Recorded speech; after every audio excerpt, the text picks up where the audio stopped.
Thank you very much. I would like to thank especially Bary for organizing this.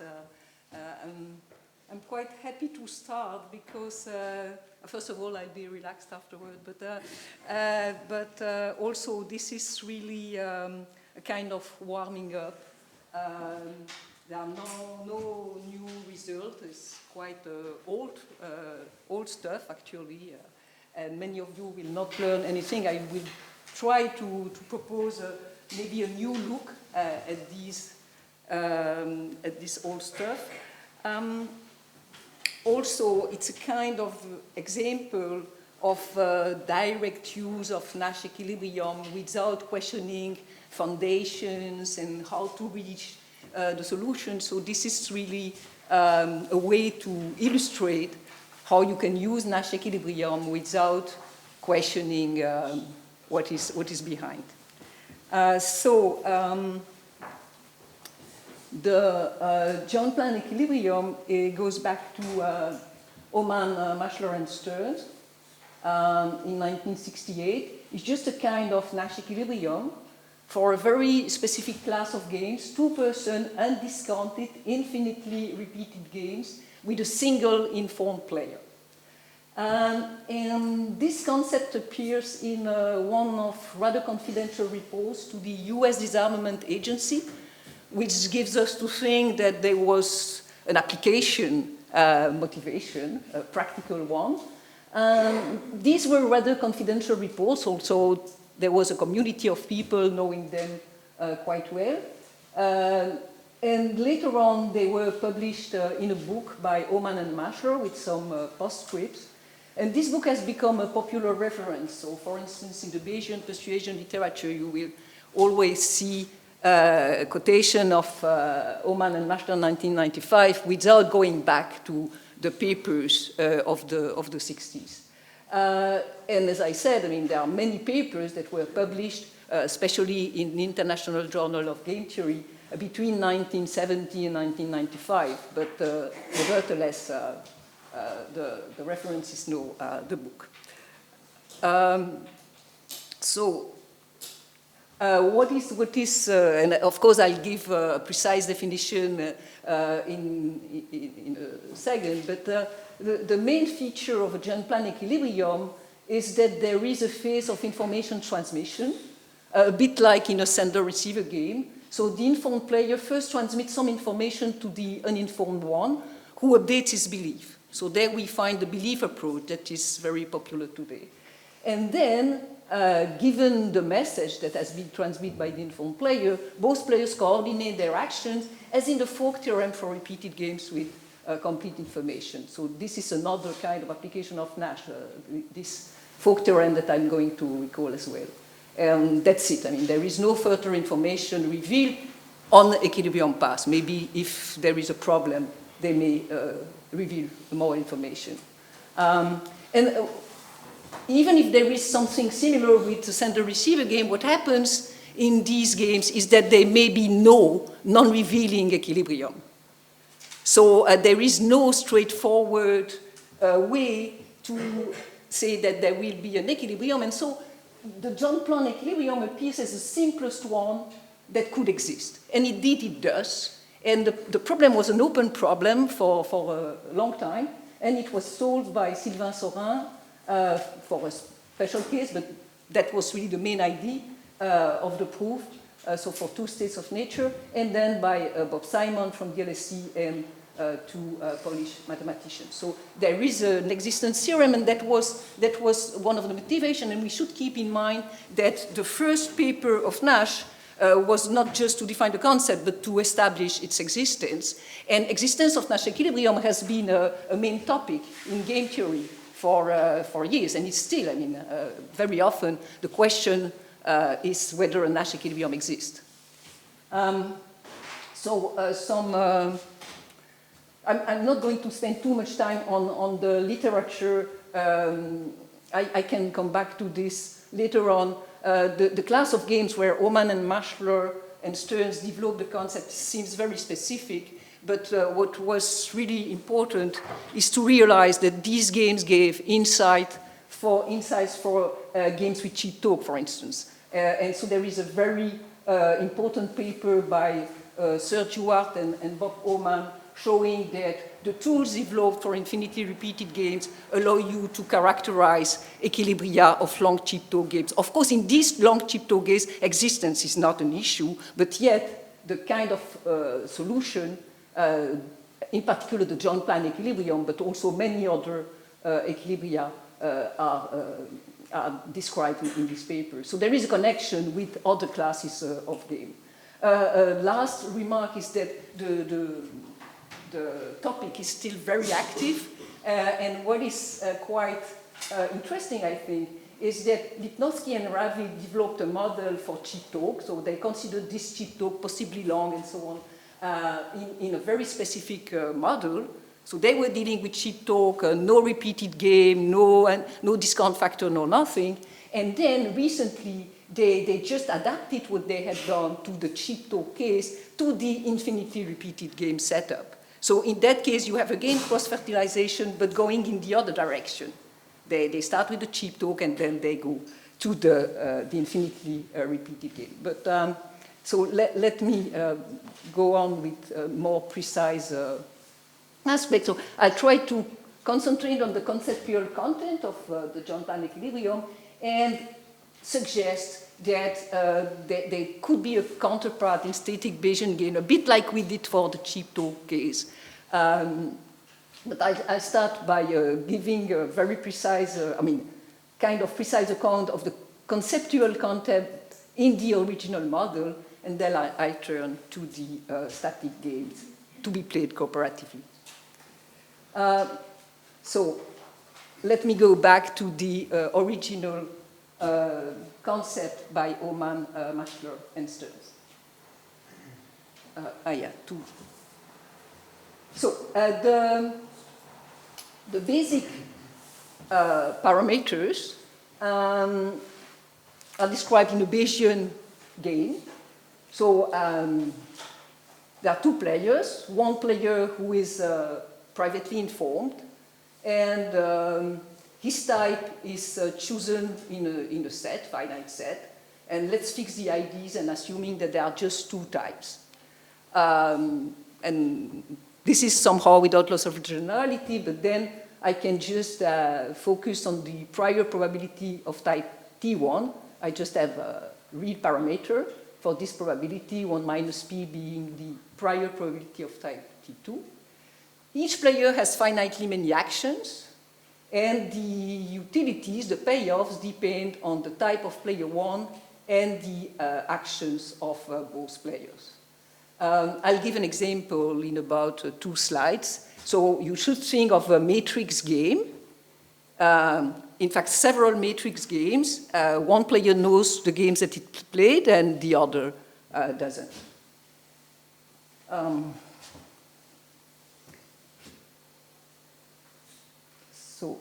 Sorry. The problem is that to move the slides, I have to turn to the computer, and to show you, I have to turn to the screen. So from the Bayesian game, we construct an infinitely repeated game, gamma infinity of P. P is an important parameter because it's the belief, and the belief can change over time. At stage 0, player 1 is informed of his type T, chosen with probability P, and this is a persistent type. It won't change along the game, so this is fixed once and for all. Then at every stage, both players choose an action, they move simultaneously, but player 2 does not observe his payoff. He observes the action, he doesn't observe the payoff, so he doesn't, he only can infer information, can get new information through the moves of player 1. You should think of the payoff as being put in an account, representing the true utility of player 2, which depends on the state of nature and that player 2 doesn't know.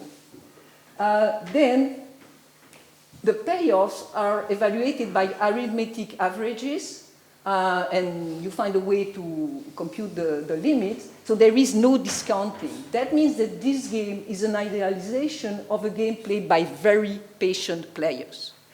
That means that actions chosen at finitely many stages have no impact on the final payoff, and they can be used for information transmission, for costless information transmission. So you have a cheat talk aspect. Players could also use these moves to coordinate, but they don't cost anything. But at the same time, it's an infinitely repeated game, so if it were a game with complete information, you would have the fork theorem. And so you have these two aspects, at least these two aspects, information transmission that is costless, and possibility of revenge, of reward, as you have in infinitely repeated games. So let me remind you the fork theorem.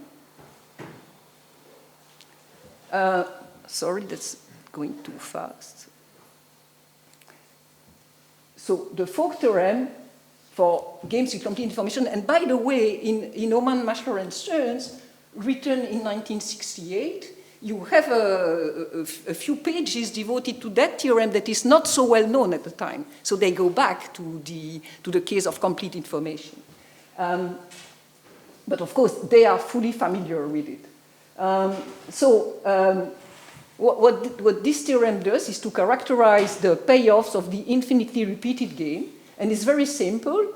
It says that the Nash equilibrium payoffs of the infinitely repeated game are the payoffs that are feasible, which means that they are achievable by some correlated strategy. A correlated strategy is just a probability distribution over pairs of actions, and individually rational in the sense that they are higher than each player min-max level, the min-max level being the level at which the other player can punish player I if needed. So this is a very simple characterization in terms of the payoff in a one-shot game. And the best-known example is, of course, the repeated prisoner's dilemma, and it shows that with repetition, you can have some kind of cooperation between the players. So now, the first thing that Oman and Mashler did, Oman, Mashler, and Stearns, I should say, because Stearns, who is a computer scientist, was one of the authors. And so the first thing they thought of doing was to extend the fork theorem by having non-revealing Nash equilibrium payoffs that would be obtained by a type-independent correlated strategy. So the players would just agree on a scenario, on a way to play the infinitely repeated game without having any revelation transmitted, so they would play the same correlated strategy, whatever the type of player one. So it's a type-independent correlated strategy, but of course, it should be individually rational, and individual rationality expresses the possibility of punishing, and this depends, of course, on the structure of the game. So individual rationality in the infinitely repeated game is not the same as individual rationality in the one-shot game, and this is one of the main messages of the first part of this talk, and main messages in Oman, Mashler, and Stearns.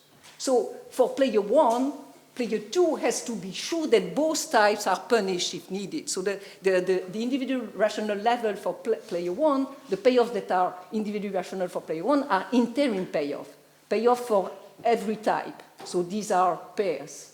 And player two should make sure that player one's payoff cannot exceed x1 when he's of type 1 and x2 when he's of type 2. And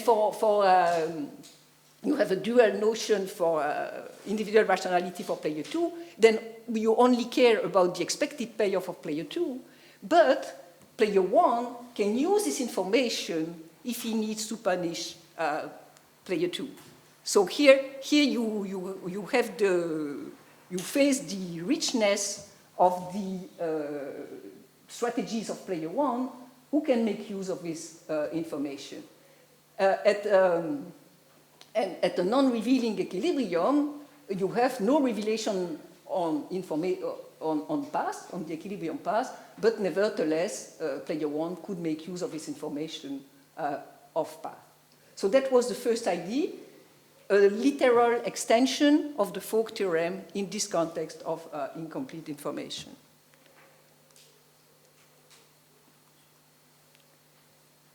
So here is an example. So you see you have two payoff matrices, one for type 1 and the other for type 2. These are just regular games, as Battle of the Sexes, as Prisoner's Dilemma, just matrices. It turns out that if you like to have an interpretation, there is a little story behind this. There are a number of stories, as always, but and I'm not sure this helps. It doesn't help me in any case, but clearly it shows that the payoffs are not completely odd. These are preferences that make sense. And so recently, after having thought of possible relationship with signaling games, I realized that you can interpret these payoffs as in the Birkish example of Chow and Krebs with two differences. The first one is that here players move simultaneously. So there is a weak type and a strong type, as in the Birkish example, and the weak type prefers Kish, which, for the matter of having a T, is start here, and the strong type, of course, prefers beer. And then there are two possible actions of player 2, in either fight or not fight. And player 2, of course, would like to fight with the weak and to retreat with the strong, doesn't want to fight the strong. Now, in the Shaw-Krebs example, you have a transparent motive aspect, which is that no type of player 1 would like to fight. They would rather not fight. While here, the weak would not like to fight. I'm talking of player 1, so player 1 doesn't want to fight, but the strong would like to fight. So, and of course, in the one-shot game, you have a dominant strategy for every player. A last thing that is clear is that player 2 doesn't care about the signal. If you like, the tart and the beer could be signals, but here they are hardly because the moves are simultaneous. But player 2, of course, doesn't care about what player 1 eats. He just cares about whether player 1 is weak or strong. So that's the game that we are going to analyze, but not in full details, as you imagine, because then I would spend the whole talk on this.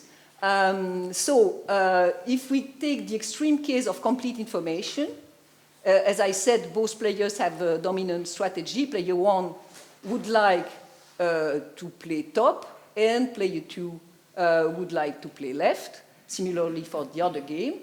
In the one-shot game, you have a single Nash equilibrium, but that's also true in the infinitely repeated game, because the Nash equilibrium gives you exactly the individual rational level for every player. So here, the infinite game doesn't allow for cooperation. There is just a single Nash in every state. So it's top left if the state is T1, and bottom right if the state is T2. And the Folk theorem here doesn't change anything in the infinitely repeated game. So let's have a look at individual rationality in the infinitely repeated game. Here I have to use a black box, which is basically Blackwell's theorem, Blackwell's approachability theorem, which is a characterization of the payoff, the vector payoff that are individually rational for player 1.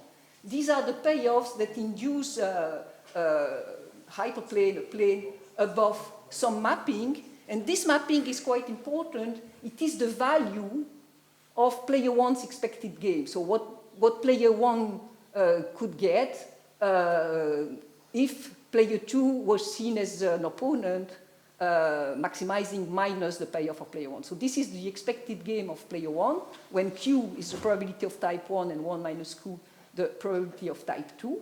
And U and Q is this value of the non-revealing game. And this is the mapping that is concavified in Oman and Maschler. And this is also the kind of mapping that appears in Bayesian persuasion. So here you can compute it. And you see, it's not, sometimes it's more elementary, but here it is relatively complicated mapping. So this is the mapping of what player 1 could expect in average if he did not reveal any information and player 2 was an opponent. And you see here, this is Q equal 1, this is Q equal 0. So for instance, if we consider the payoff 1 for type 2 and 3 for type 1, it induces this line. And we see that 3, 1 is an individually rational payoff for player 1 because it is above this UNR all over. Same for 2, 2, same for 74, 7 over 4. But for instance, 2.5, 1 is not, but 3, 1 is above. Okay. So we have this characterization of individual rationality for player 1. For player 2 here, you see player 2 he is hardly in a game. I mean, he has to make a decision that depends on player 1's type. You can really see that for him, individual rationality in the one-shot game and in the infinitely repeated game would be the same. So if you try to get a non-revealing equilibrium at P between 1/2 and 0, 0 and 1/2, I should say. So if you have P in that range, player 2 will choose R because his type T2 is more likely, and in that case, he would play R. And no, if player 2 plays R, player 1 will play top with some probability and bottom with the complement probability, and you can check that no vector that can achieve in this way could be individually rational for player 1. So what happens in this example is that for a prior that is between 0 and 1/2, the infinitely repeated game has no non-revealing Nash equilibrium. However, at 1/2, you have plenty of them, because then player 2 is indifferent, and any payoff that is individually rational for player 1 would be a candidate to be a non-revealing equilibrium payoff. At 1/2, you have plenty, but between 0 and 1/2, you don't have any non-revealing equilibrium. So we have to look for something else, and here comes the definition of a joint plan equilibrium. So it's a Nash equilibrium, first of all, so you have all Nash equilibrium conditions, such that at the early stage of the game, player 1 plays in a type-dependent way. This is the information transmission phase, and this is as if player 1 sent a costless message to player 2. Then, for the rest of the game, they will play non-revealing, but at the game that has been reached, at the posterior that has been reached thanks to the message sent by player 1.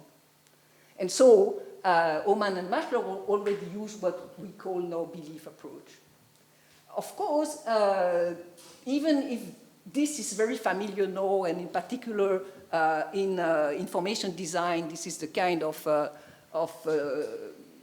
sequence that is followed, information transmission, and then some decision giving rise to the payoffs.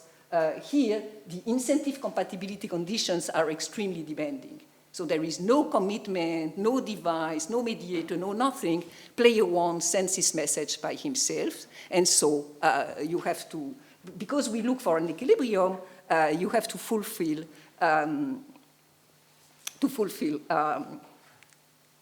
conditions for player 1. So I'm really doing extremely badly in terms of time.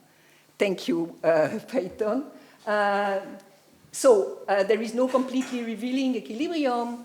We know, thanks to the theorem that Sylvain Sorin established, that there is a joint plan equilibrium, and here is the computation, precise computation, with extremely demanding incentive compatibility conditions,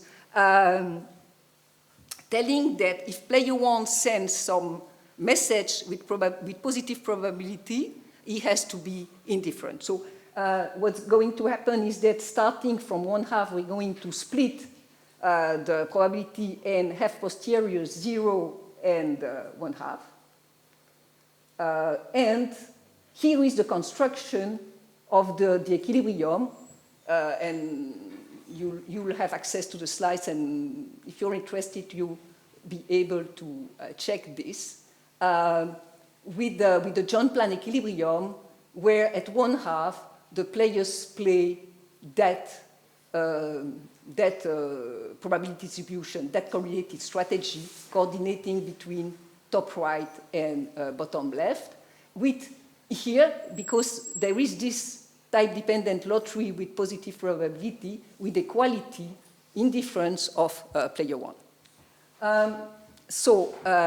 Because I'd like to say a word on the second part, which is for which there are hardly any results, but I'd like to share with you the possibility of using the same conceptual ideas as in Oman, Master, and Stearns in games, in one-shot games. So there is a summary of what we have seen, but the conceptual content of a joint plan equilibrium is that there is kind of natural negotiation process. There is a costless information transmission in which player 1 sends a message, or more generally, there is an exchange of messages between the players. And what is really, what strikes me as something very natural and important is that the contract that is concluded between the players only depends on the message. So you could have conditional contracts, and Ehud Kalai has a beautiful paper with co-authors on the topic, a way to represent conditional contracts, yet keep some simplicity in it.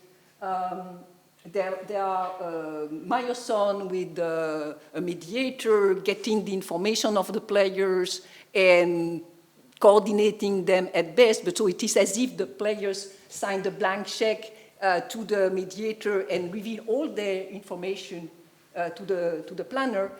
Here there is another idea which I think in practice represents something that is done. If you very often you discuss with people about a possible contract because you want to sell a house, buy something, whatever, you discuss, and then the contract, at least the main part of the contract, only depends on the messages and not on information that would not be verifiable, for instance. So there is a beautiful, simple idea that could perhaps be used in other situations. So let me, let me explain this. This is just a tentative definition of a joint plan equilibrium in a Bayesian game. So you just keep the same idea. A joint plan is just a mapping from messages to joint actions, to pairs of actions. Assume you still have a single informed player. He sends a message, and then the contract, depending just of the message, is proposed to both players, and they can accept or reject. If they accept, the contract is implemented. If at least one of the players reject, they just play the original game. And you might say that a joint plan for the one-shot game is just such a mapping, and the Nash equilibrium of this game in which both players accept, because you want the contract to be effective, and so you require that at equilibrium both players accept the contract. So that's the idea. There are a number of particular cases where this works well. The first case is complete information. In the case of complete information, you will find plenty of papers telling you that you can reach the individually rational feasible payoffs as Nash equilibria of a contract game. So in that case, you just recover the individual individually rational payoff. So it might be that it's not that the two models coincide, the infinitely repeated game and the one-shot game. It might just be that the characterization gives such a large set that both sets happen to be the same. But so in the case of complete information, everything works well. There is another case where everything works well, which is sender-receiver game. So sender-receiver game would occur when player one has no action. So he has information, he can transmit information, he has costless messages, but he has no decision to make. And in that case, you can check that equilibria of the sender-receiver game are just Jean-Plan equilibria. And that means that in that case, you have no issue of existence and so on. So sender-receiver game would be a particular case. But life is not always so simple. If you take the example I had, it's not difficult to check that there is no Jean-Plan equilibrium in the one-shot version of my example. Because in that case, player one would like to use this information. In the infinitely repeated game, the fact that there is no non-revealing equilibrium expresses the fact that there is no way for player one to use this information without revealing it. And here player one would like to use this information. There is no risk it may be discovered because the game is just one shot. And so there is no problem with this example, of course. You have a Nash equilibrium where player one makes full use of his information. He plays his dominant strategy, and that's it. And this is not a Jean-Plan equilibrium. It's a straightforward Nash. And we see that, indeed, it's not because there is a Jean-Plan equilibrium in the infinitely repeated game that they should be won in the one-shot game. So there is something that looks like a strong assumption that would make individual rationality equivalent in the one-shot and in the infinitely repeated game. And this assumption is that player two has a uniform min-max strategy. Now, assume that player two has a strategy such that he can maintain player one at the lowest possible level, whatever his type, and player two has a single strategy doing that. So player two doesn't need to know the type of player one to punish him. This looks like a very strong assumption in the model I was just describing, because Oman, Maschler, and Stearns, they didn't want to make any assumption on the payoff. So they have finitely many types, they have finitely many actions, but they don't make any assumption on the payoff. So here, this looks like a strong assumption. At the same time, in the economic literature, in contract theory, principal agent problem, there is often an action like that. That, for instance, you can fire a candidate, you can not hire him, you can fire the agent, and whatever the type of the agent, he will be harmed by being fired. So if we have such an assumption, then you can show that every Jean-Plan equilibrium of the repeated game induces a Jean-Plan equilibrium of the one-shot game. So this is a case where the two models become equivalent. There is another very particular case that was recently suggested to me by Tristan Tomala, which is that in the one-shot game is a sequential game. So in the one-shot game, player two observes the informed player one's action before choosing his own action. And in that case, there are some results, precisely results that were obtained in this period between the confidential report and the book by Oman and Maschler. These papers showing that if you have this assumption, you don't have any difference in the mapping characterizing player one's individual rationality in the infinitely repeated game and in the one-shot game. So the two models again become equivalent. Something which I had completely forgotten is that in Oman, Maschler, and Stearns, the first example is a game that is probably not as well known as Beer and Quiche, but very well known, which is cutting a cake with a sherry. And cutting a cake with a sherry is such a game. So they had in mind this possibility of having a sequential game. I'm sorry I had to rush for the second part,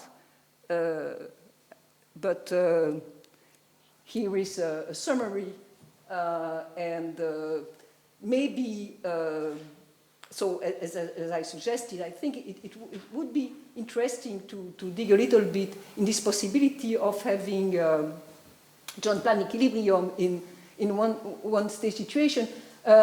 If we remember what was done for long chip talk, in fact, joint plan would just be the only thing to be done. Of course, it might make much more sense to have several stages of message exchange by the players. I mean, they could also have a jointly controlled lottery. There are many things they could do during a phase of information transmission, yet the contract they would agree on would only depend on that phase and not involve information that is not verifiable, for instance. Very good. Thank you. There's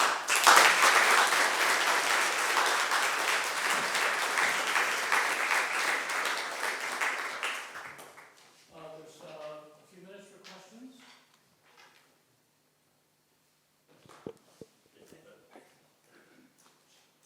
questions. I was wondering if you know, is there anything more that we can say in the case where the informed player at the beginning actually chooses the state and chooses the, as opposed to it being chosen by nature? Choosing his type, you mean? Correct. Not that I know at the moment. At first, I thought you would refer to choosing the equilibrium, and that's the main issue about Nash, of course. That, spontaneously, no, I don't see anything. No, I think it's always, yeah. Okay, I knew. Of course, you know much more than I do, even on what I said. So, yeah, please.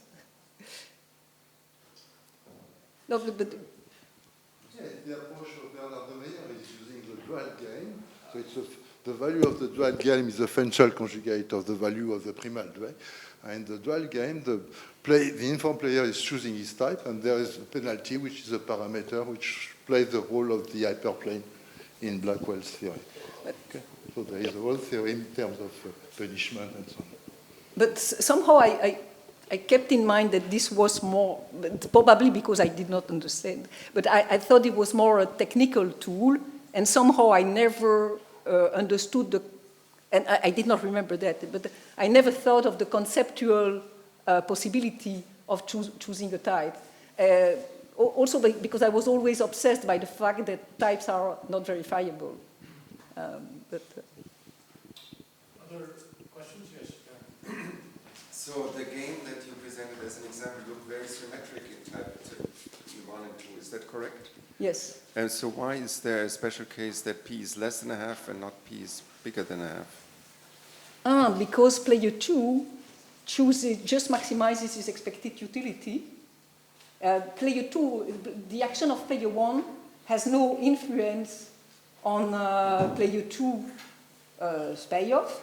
Maybe I can show the payoff again, but the payoff of player 2 only depends on the type of player 1. Okay. And so if P is smaller than 1/2, he chooses, let's say, left. Yeah. If P, or indeed right. If P is larger than 1/9, he chooses left. Yes. And of course, this is the only thing he can do, so this has a consequence. And the situation is not the same before and after 1/2. And exactly at 1/2 is indifferent. No, that I understand, but of course, it's fully symmetric. I just described what happens between 0 and 1/2. Okay. What happens between 1/2 is 0 and symmetric. So if P is equal to 3/4, for instance, it's completely symmetric, yes. Yeah, okay. And so if it's 3/4, the splitting is between 1/2 and 1 instead of between okay. No, I just thought there was something else. No. Okay, In that sense, you are fully right. Yeah, sure. Okay, we have one more question from Sir. Yeah, just one comment in reply to the question. One should remember, perhaps it's forgotten because it's a long time ago, type is not just an arbitrary construct. When you want to model incomplete information, Without loss of generality, you can reduce it to a setup where there are types and the person is informed of his own type only. That's without loss of generality, the general model of incomplete information. It's not that somebody just thought of this, let's play with this kind of games, okay? Now, if you want to analyze a different kind of game, okay, analyze a different kind of game, reduce it to the type story, and then see what you get. I think that will need to conclude for this. Thank the speakers.